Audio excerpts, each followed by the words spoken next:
Di mo maintindihan at di mo malaman kung saan ka tutungo. Garahe ka tayo sa garahe.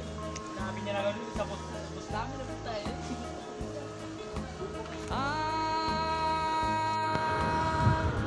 Kung nakamit mo na ang pangarap, di pa rin nasiyahan, nais mo'y madagdagan. Gising ng maaga, kayot sa umaga, pawisan o di kalintana. Pasok ka sa ludo. Pangarap pataas, di bumabagsak, laban lang lagi